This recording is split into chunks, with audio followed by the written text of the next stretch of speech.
Hello, Hallmarkies, and welcome back to the Hallmarkies podcast. We are excited today to talk about two of the recent Christmas movies, The Angel Tree and the third in the Godwink series, Godwink Christmas, Second Chance, First Love. And I am your host, Jess, and with me today I have Kaycee. Hi, everybody. I am here at the fake set of Home and Family in my Christmas is Not Canceled shirt. Hallmark movie kind of day, courtesy of Jen Lilly.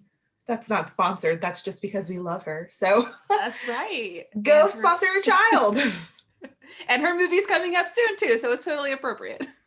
Totally. And we will be back for that, of course. Yes, we sure will. All right, so let's dive right into The Angel Tree. This movie is based on a book, and it stars Jill Wagner and Lucas Bryant. And the basic premise is that Jill's character, Rebecca, is a writer, and she spent a short period of time as a child in this town called Pine River that has this like mythical angel tree that you put your wishes on.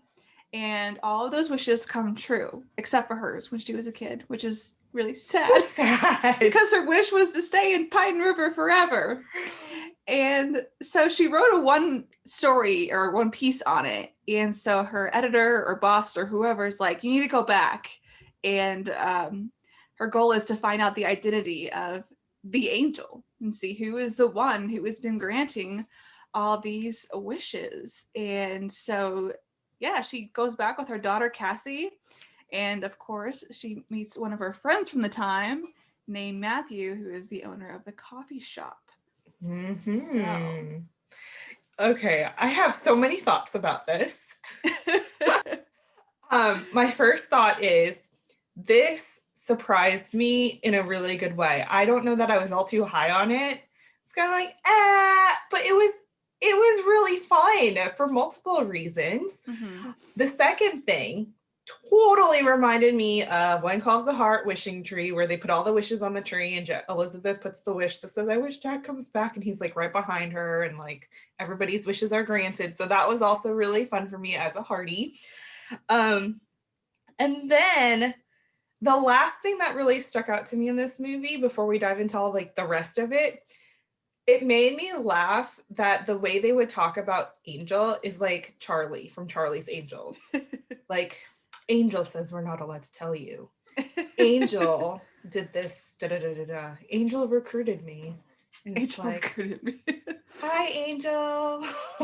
Just like Charlie. Charlie's Angels. Ooh. It's all wrapped up in secrets.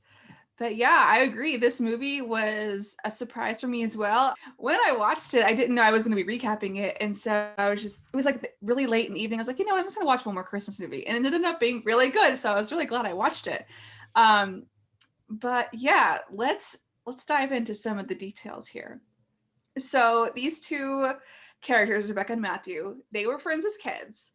And let's talk about the meet cute or the re-meet cute. Can you even call it a meet cute if you almost impale someone in the eye? No. That moment where she shoots the wrapping of the straw, whatever you call it. What do you call it? Straw wrapper. Straw wrapper. When she like shoots it out of her mouth. I had to pause because I was laughing so hard. It's like so ridiculous because I mean it's just everything about it was so funny. It needs to be a GIF. If it's not a GIF, oh yeah, I will be disappointed. Yeah. I screen captured it and put it on Twitter. It's like I stopped the movie too. I was like dying. Because too, it like totally reminded me of myself as like a child, and I probably would still do it as an adult anyway. But like when we would go out with my family, especially with my grandma, she was a little mischievous, and we would always like shoot the straw wrappers at each other. Like that's what we did. Now I can't say I have Jill Wagner's impeccable aim and I've ever gotten anyone in the eye. Yeah. And I like how it was like a callback to when they were kids, when she would like go to the diner and then like shoot wrappers at him to get his attention because he had his earphones on or whatever. But that was super fun.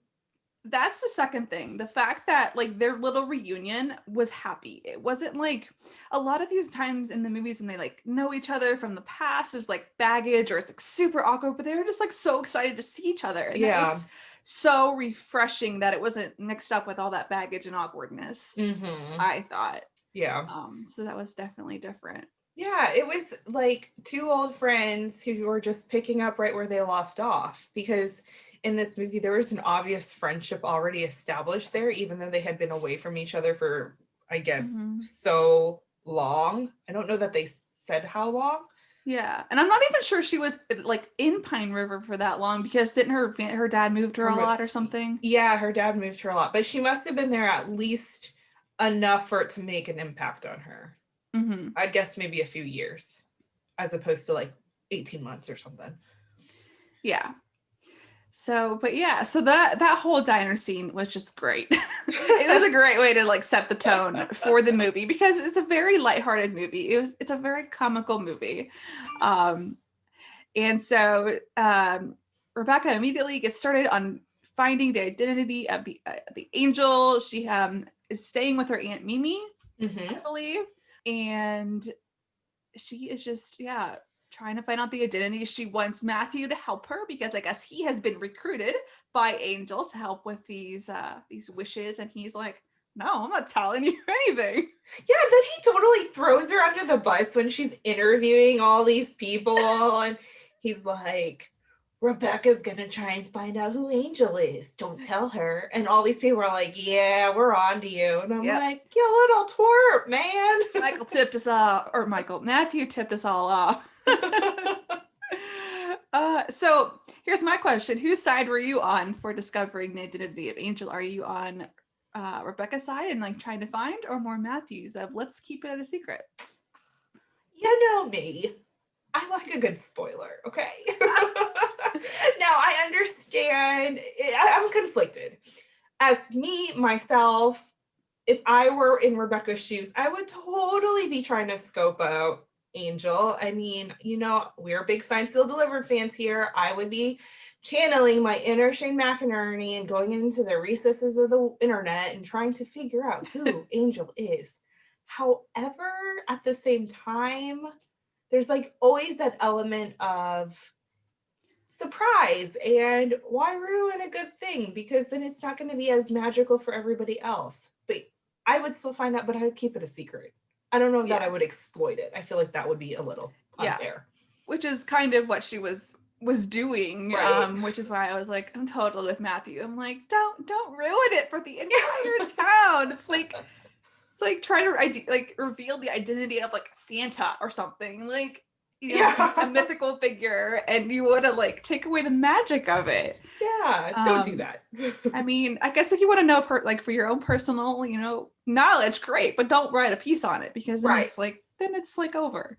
So yeah, but let's continue on that line here. So did you guess the identity of Angel? No, I did not. I was so focused on the rest of the story. I really didn't even know if we were really going to find out who Angel was. I was thinking that maybe like Angel had passed away and had passed like it on to groups of people maybe. So I figured it was like a network of people that banded together to be Angel. And I thought that maybe it was like Matthew's father was recruited, and then it was passed on that to at one point. Matthew, and then Matthew was Angel and was recruiting all of these people. So that was kind of where my thought was. I didn't really expect for it to be Mimi. Yeah. Well, so I had like changing theories. My first theory, I think, was that, oh, it was Matthew's father, because it had to be someone older who was there when she was a child. And that was my first thought. And then at one point I was like, it could be Matthew. I'm like, that's too obvious. And also he was there when Angel left the note. But then like literally like 5 minutes or so before we learned the identity of Angel, I was like, it might be Mimi, because she's been kind of in the background and they haven't focused on her too much. And I'm like, that's what they try to do when they're hiding something. That's true. So, but yeah, but in the end, She does not reveal the identity of Angel, even though she does discover it, and learns that not only is it Mimi, but she has recruited like an army. So it's really more that there is like kind of, you said, like a group of people now who are the Angel. Because even in the movie, like the wishes got so big, they had to go beyond the people in the group. Like the whole town came together and made the wishes come true. So yeah, which was really sweet, and I love the reason why Mimi started the whole Angel tree to begin with. It's because she wanted to make sure that they kept their community. And it's true even to this day. Like, we are so bombarded with texts and emails and phone, and like, you know, we're always rushing around trying to do all the things with like our kids or our families or our appointments or whatnot, that we forget how to cultivate a community and cultivate deep friendships. And so I really appreciated the fact that Mimi recognized that, and she kept that tradition going over the years, just to make sure that they had a tight-knit, deep community that can help each other out. Because with Matthew's family and them saving the diner, that's a big thing. yeah, I mean, these were big wishes. They weren't just like, I want this stuffed bear, you know. It was right. like save the diner, and save the diner, save my dog, save, you know, my house. Like all these things. And you know, we need to, in order to do that, you need to know your neighbors, and you need to love your neighbors and help your neighbors and stuff. So I love that theme. I love that little theme in the movie. Yeah, that was definitely great. And in the end, she does get her wish that she had as a child to stay in Pine River forever. Just came, you know, 20 years later, however much time has passed. It was so sweet. I love that tie-in at the end. Oh, and the fact that she made Owen's wish come true. Owen's the nephew of Matthew. Oh yeah, we didn't even mention the nephew. Yeah. Yeah. And so the nephew's he's a teenage boy. I mean, let's put him there. And a little shy. A little introverted, a little upset that he's got kind of the short end of the stick this Christmas. And Rebecca makes it happen. And she makes his wish come true, even when everybody thinks it's impossible, because the mom has put in for, the mom is named Zoe, she's put in for a vacation or leave to go home for Christmas. It's been denied. She can't go. She's overseas in South Korea. And it just so happened that Rebecca had done a piece at that army post. So she was able to pull some strings, and the look on his face, the reunion was so sweet. Yeah, she had just the right connection. Sounds like a Godwink. Oh wait, that's the next movie. Oh. Oh no. But yeah, I agree. I enjoyed the message of this movie. I enjoyed the lightheartedness of the fact that he was like also like always like scaring her and coming up behind her. And also when she fell into the tree. I know. When he was on the phone. Oh my gosh. Jill Wagner is really, really great at the comedy. She is. In this movie, especially. She is good at the comedy. The writing was fun too. Just the banter and like when Owen's like, "Hey lady, the coffee's on the house," because that's hysterical. Or like the daughter, Cassie, was all like, "Hey diner man." Yeah. Like, it's just very snappy and very witty and very fun. I really liked this movie. It was cute. Yeah. Very cute one. Very cute. So overall, how would you rate it?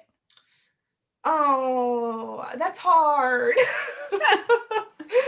You guys, my rankings change all the time based on like what I've seen and what mood I'm in. So oh yes, mine too. Yeah. So my letterbox thing where I keep my movies as like number 1 through 16 at this point, it just keeps shifting. So this means nothing. I would give it like a 3.69 stars. I would watch it again. It was fun. Yeah, I would say I was pretty close. I gave it a 4. We're on 5. So yeah, it was definitely a solid movie and it was a lot of fun. Yeah. Super fun. All right, on to the third in the Godwink series, Second Chance First Love, starring Brooke Dorsey and Sam Page. And this one is based on a true story. And so there are obviously 2 Godwink movies that came before it. Have you watched both of those? They have nothing to do with each other, but just curious. Right. Yes, I definitely watched the first one. I can't remember if I watched the second one. I think I did.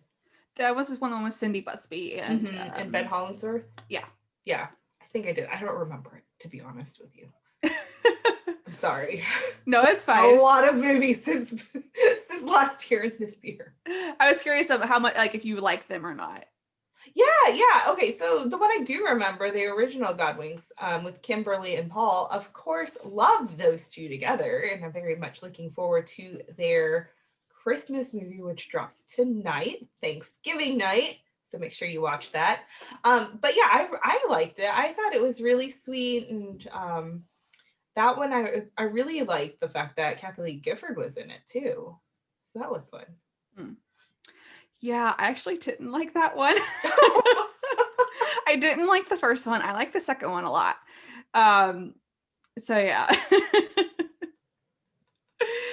But yes, so these movies are all based on the idea of the Godwink, and each movie gives you the definition beforehand, which is that a Godwink is a new word for those little coincidences that aren't coincidence, but come from divine origin. Godwinks are always a sign of hope. And so that is the theme of the movie, and I believe all three of them are based on a true story. Yeah. That definition is very Oliver O'Toole-like. I know. I was like, for Science Hill Delivered fans, this is what we call Oliver's divine delivery theory. Is basically the idea of a Godwink. But yeah, so we have so Brooke's character is Margie, Sam's is Pat, and Pat is divorced. He has 2 sons, and they just got to Idaho from Hawaii, so very big change there. And his sons are John and PJ.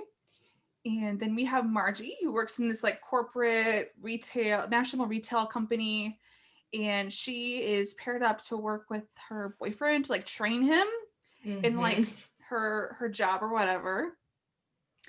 And these two were like high school sweethearts and ended up going different paths, and then they just like literally continue to run into each other throughout the entire movie. Apparently Boise's a small town. Apparently. So first off, I felt really bad for those boys moving from beautiful, picturesque, perfect weather Hawaii to freezing cold Boise, Idaho. Okay, that is a big change. Yes. I love how when he was describing the weather, he's like, yeah, it's December, so it's cold. And then in January, February, it gets even colder. I'm like, yep, true Midwest air. December's nothing until January and February weather. Yeah, even down here in the panhandle of Florida, I mean, it gets cold, y'all. Like 30 and 20 degrees kind of cold because we're on the water, and the humidity. So then that makes it feel even colder, but our worst quote unquote weather is usually January. Ours is usually February, I think. We get in the negatives. We get a lot of snow. Yeah, we don't get snow. Well, we got kind of a flurry once or twice, maybe 3 times since I've lived here. But there's snow in Boise because they get to make a snowman and throw snowballs at each other. Yes, the snowball fight was fun. I thought that was really cute. That was fun. And what I really liked in this movie too is that she tells him very early on that she has a boyfriend. I'm glad she didn't try to hide it, because it could have been really like, I don't know, like we're just kind of like, we're just an old friend and we're hanging out and this is nothing, and it could have been easy to like just not even like tell him, especially because her and her boyfriend weren't really like they were kind of like, we're just getting to know each other because our relationship has been like solely long distance. Right, 6 months they've been together. But I'm like, how did you guys meet? Like, did you meet long distance? Did you meet at the corporate office, decided to go out, and then like corporate Zoom meeting? Corporate Zoom meeting, yes, 2020. This happened in 2020. So they met at a corporate Zoom meeting. They logged into the wrong Zoom meeting, because that happens all the time. And that's how they fell in love, y'all. That's the backstory of the 2020 version of Margie and Scott. Pat. No, Scott. Oh, yeah, sorry. The boyfriend, yeah. Don't mind me. I don't even know if I wrote his name down. I don't think I did. Like, whatever. They're not going to last. We know it. Oh, speaking of Pat, let's talk about their neat, cute moment. Yes. Yeah. So they're driving, and Margie sees him driving his like old convertible down the road, and there's both bopping to the same song on the radio because everybody does that in 2020, turns on the radio. And I love how she's just like, Pat? And she's like leaning out of the window, and she's like, Pat! Look behind you! Oh my gosh, he's gonna get into an accident because he almost rear-ended somebody. Stop that. Yeah. I know, because then when he was explaining it later, he made it sound like he like hit her car, like they had a collision. Like, no. Oh, yeah. I ran into Pat. Literally? Well, kind of. With your car? Yes. That was fun. But that actually did happen in the real story of Marjorie and Pat.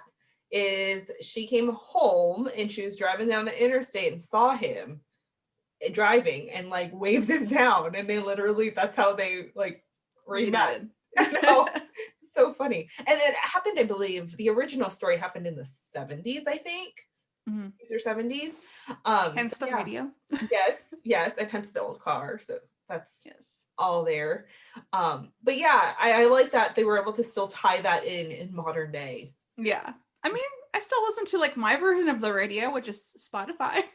I do too. Spotify playlist on. Yeah. And this is not sponsored. This is not an ad, but got to throw it out there that Sirius XM is playing their Hallmark channel Christmas radio thing. So that's all cool and dandy. Oh, well, there you go. Yeah. And that's kind of like radio. One thing I also found really funny in this movie was when he almost took her out with the tree. And like, this is the second Hallmark movie we had this year where someone almost got like whacked and taken out by a tree. Well, I guess technically in, oh my gosh, what's the movie called? Oh, Never Kiss the Man with the Christmas Sweater. Thank you. He actually does get hit by the tree and like, yes, pretty injured. But I was like, oh my gosh, it's happening again. Because people, look at where you're going when you're carrying a tree. I mean, he did blind, like you need some kind of flashing lights, like sound effects, like, you know, a little like orange flag, like you put on the back of pickup trucks or whatever. Yeah. And you got like wood sticking out. Exactly. It's a courtesy. Yeah. Or have, you know, someone on either side of you be like, hey, there's a woman here that you're about to, you know, decapitate. Yeah, we need a crossing guard. We need a tree crossing guard here. Watch out at those Christmas tree lots, guys. They're pretty dangerous. Pretty dangerous. But who'd have thunk it? But that was funny. Yeah. So I also was really appreciated too that they had this at one point in the movie, a very real and honest conversation about kind of like, I don't know how else to put it, but their intentions, because they were realizing like there's kind of a line, like she's seeing somebody and they're kind of realizing like we have a line that we might start crossing if we like keep spending time together. Right. And I like they had that very open conversation of like, this could get messy if we're not careful. Yeah. I mean, it still kind of does, even though they had this conversation, but I'm glad they had the conversation. They kind of like knew like, I don't know. They just kind of, there's honesty. No misunderstanding of, oh, your ex-wife is still talking to you. Is she falling back in love with you? Or, oh, I didn't tell you about my boyfriend because we've only seen each other for real for 10 days out of the 6 months that we've been together. So are we a thing, not a thing? You know, there's no room for misunderstanding that we usually have in these movies. So that was nice. Yeah. Oh, so real funny thing to me is the fact that Margie keeps losing her like trinkets. Yes, her earrings, her charms. Everything just falls off her body. Like, what in the world is going on with you? I'm really bad about misplacing my jewelry. Like, I'll like take out my earrings and set them down on my desk, and then I'll forget that I set them down on my desk, and I'm looking for them and tearing up the house. But they don't just like magically fall off. I have lost earrings before that have come out of my ear, like if I don't have like a backing on it, the dangling kind, not like a stud. Obviously, with stud, I always have a back on, but sometimes for my like more like hanging down ones. They don't always have like a little clear back, and I had to Yeah. have them fallen out and lost them. So like, I can kind of see it. Maybe not the frequency. Yeah, the frequency is a little insane. But and off her bracelets too. Like, yeah, you need to go to a jeweler and get that the little hooks tightened or something. Yeah. She's just like, she's special jewelry. Yeah. She's like the Hansel and Gretel leaving instead of candy bars. Trail of breadcrumbs. Yeah, it's jewelry. Yes, it's the trail of breadcrumbs to lead Pat back to her. Oh. Because he keeps finding her everywhere. Godwink. Wink, wink, wink. I love the little like sound they play too for every Godwink. It's like Yes, that's super fun. But so they keep running into each other. They keep doing all these Christmas things together. And then eventually kind of comes the conflict of when he decides he's moving to Seattle to pursue a job because he does outdoor adventure stuff. He's having trouble finding a job, and she has this whole thing with her job where she thinks she's losing her job, which I thought was a pretty big assumption for her to make based on what she overheard, that it was going to be her job that was going. Yeah. I mean, I can see how she would freak out just because she's a vice president. And sometimes in those situations, they just can you. Like, no rhyme or reason. They're like, you know what? You've actually not met your quota this year. And so, sometimes it really just does happen in real life. So I can kind of see why she'd get really frantic, especially if she's in the dark and she hasn't really heard anything. Mm-hmm. And then you have this guy that like who is her boyfriend that she's training, and then you have the rumors of this, and then you hear that this person's leaving this area. And so like I could totally see why she would freak out that way. Now, I was not expecting the end result. I was just thinking it was maybe a misunderstanding and that he was going to be the one to take over some random office that she didn't realize. Yeah, I actually did predict the end result, just knowing what the Godwink story was. Mm-hmm. But at first, I like in the early stages, I thought she was going to get Willa's job. Like, I thought that was her promotion. Was like Willa's like, I'm promoting you to my job, like, or whatever. Yeah.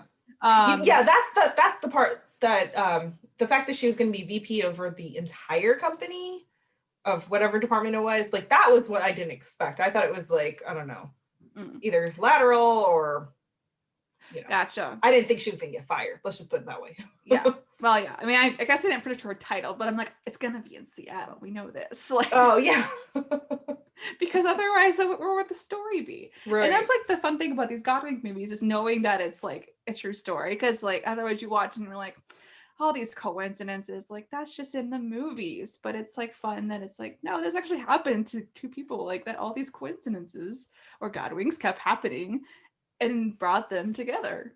So. Yeah, that is definitely true, because if this were not a Godwink story, I would totally think it was ridiculously cheesy. Like that does not ever happen. Yeah, I'd be like, come on. But the fact that it is a Godwink story, and we know it's based off of a true story, and like looking back at life, like I've had those experiences of like little Godwinks that lead me to other things, that lead me to like, something grand and fantastic. So, it's kind of interesting to see, Yeah, for sure. So he gets a job in Seattle, she gets a job in Seattle, and everything works out as it's meant to. Happy endings. They live happily ever after in rainy Seattle. But yeah, so what would you rate this movie overall, or any last thoughts? I would give this one a solid 3. That's exactly what I gave it. I wish we had gotten rid of the boyfriend sooner. I think that like hurt that like them being able to develop more. But I also know it was like based on true stories. So like I don't know how much liberty they were allowed to or willing to take. And yeah, and it was a very like it was like there's like not a lot happening in the movie, I guess. It was like watching everyday life. Yeah, which I mean, it is everyday life because it's someone's story. Yeah. So, but I do love Brooke Dorsey. Like, absolutely love her. And I thought she and Sam Page did a really good job too. Like, yes, they do have really good chemistry. And can I just say, Brooke, the best part about this movie is Brooke's hair. Okay. I'm in love with Brooke's hair. Whatever she does to her hair, it's just so voluminous and like voluminous. Has a lot of volume. Brooke's hair has just like a lot of volume, and it's just like perfectly waved, and it's just gorgeous, beautiful. Like, Brooke, if you are listening to this podcast, we just need to know what products you use for your hair. What's your secret? Like, what's your secret? Hook up a girlfriend. How can we have this hair? Yes, 100%. Oh my gosh. Well, I think that wraps up both of our movies. Yeah. So let us know what you all thought of The Angel Tree and A Godwink Christmas, whether you agree or disagree with us or anything like that. And Kaycee, where can people find you? You can find me on Twitter at Hallmark My Words, and that is all. Yeah, and you can find me at Jess BSW blog. And if you happen to be a fan of Science Is Delivered, you should check out the podcast that we both do, Deliver Me a Podcast. Hashtag cheap plug. But just in case you haven't found it yet. Hashtag awesome product placement, just like that Hallmark Christmas card. Oh my goodness, yes. Let's look at the card. Open the card and then flip it over because we need to know it's Hallmark card. It is Christmas card season, people. Yes, it is. Get your Christmas cards. Send them out. But anyway, so yeah, and make sure you're following this podcast at Hallmarkies Pod or Hallmarkies Podcast across all social media, including YouTube and iTunes and all that good stuff. Feel free to leave your ratings and reviews. And there's also the Patreon group that you can be a part of. We do a lot of like watch-alongs with like writers and directors, is that right? Writers, directors, sometimes actors. So consider becoming a patron, and also check out our merch store. We got lots of fun designs, new holiday ones were just added recently. So check those out, and thanks for listening, and we'll see you back soon. And happy Thanksgiving! Yes, happy Thanksgiving. Bye.